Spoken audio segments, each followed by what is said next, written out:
Here's a reading of Alexander Hamilton, The Federalist, number 70. If you haven't read any of the Federalist papers, go and get your hand on the Federalist and Anti-Federalist.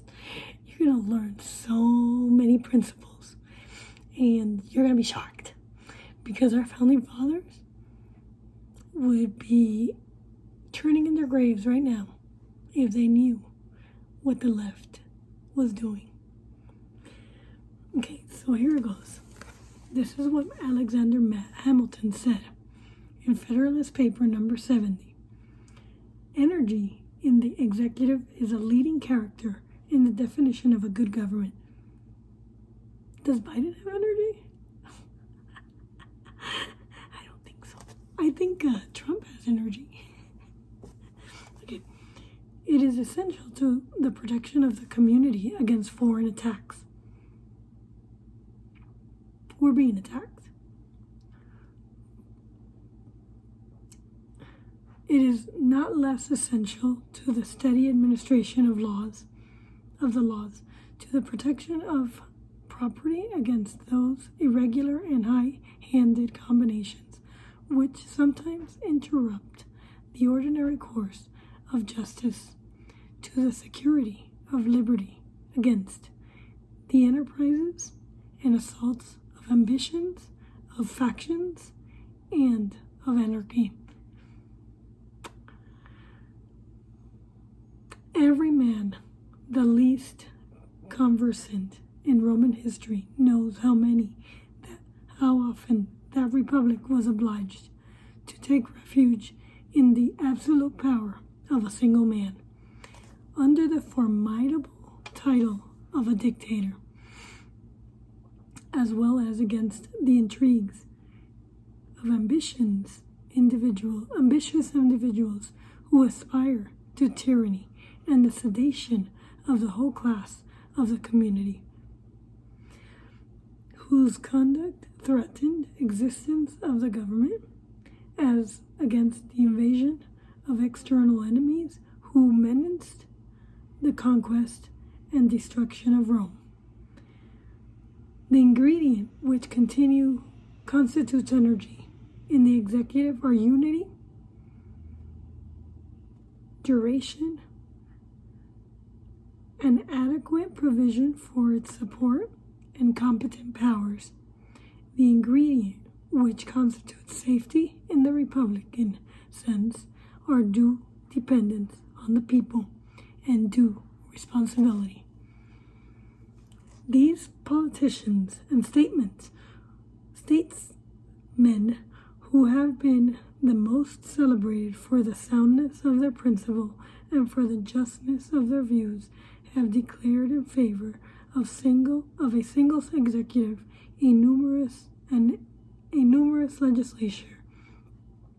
They have great propriety considered energy as the most necessary qualification of the formant, and have regarded this as most applicable to power in a single adapted to deliberation and wisdom, and best calculated to conciliate the confidence of the people and to secure their privileges and interests. The unity is conducive to energy will not be disputed. That unity is conducive to energy will not be disputed.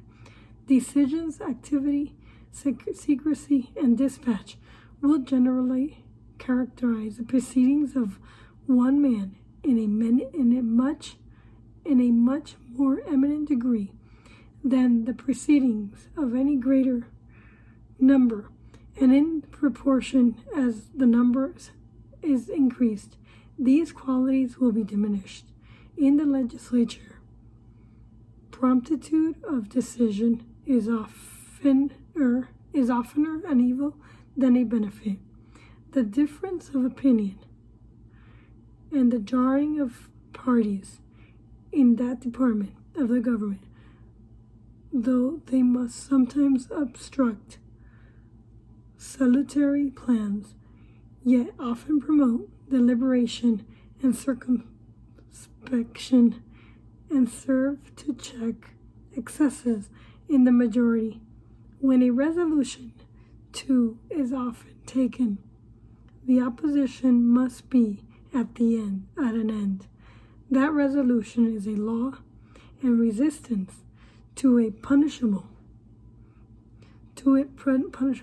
but no favorable circumstance palliate or atone for the disadvantage of distinction in the executive department.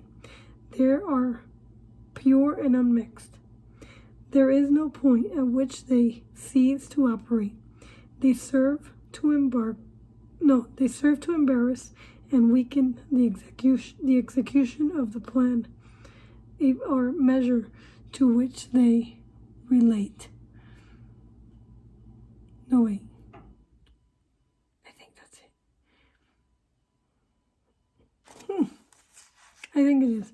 From the first step to the final conclusion of it, they constantly counteract those qualities in the executive which are the most necessary ingredients in its composition, vigor, and expedition, and this without any counterbalancing good in the conduct of war, in which the energy of an executive is the bulwark of the national security. Everything would be to be apprehended from its plurality.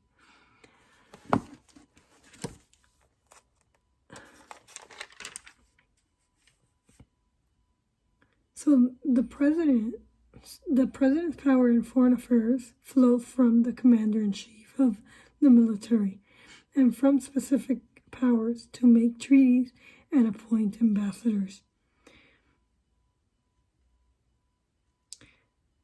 So a principal justification which has come to be known as the sole organ theory for presidential independence in foreign affairs was offered by John Marshall in the House of Representatives in 1799. The president is the sole organ of the nation in the external relations and the sole representative of the foreign nations. Although Marshall contended that the president was the sole organ in communicating and negotiating with other countries, the theory has been expanded to include unilateral military action as well. Such a broad view of inherent powers runs back to Alexander Hamilton, who warned in Federalist No. 23. The circumstances that endanger the safety of nations is indefinite, and for the reason no constitutional shackles can wisely be imposed on the power to which the care of it is committed. The Supreme Court in the United States versus Curtis Wright Export Corporation, 1936, wrote the sole organ theory into constitutional law. Justice Sutherland agreed with Wildavsky that there are indeed two presidencies. And in the area of foreign affairs, the president enjoys a large reservoir of inherent powers.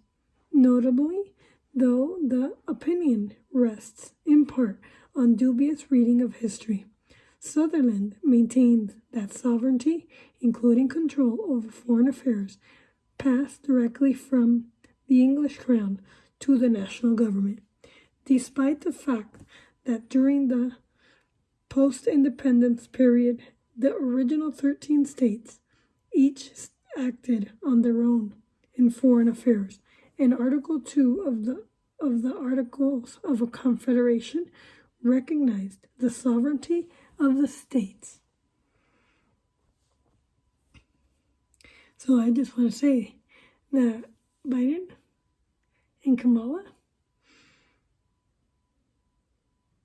are weak. And one of the reasons for their weaknesses is their compromise with other nations that are communist in nature.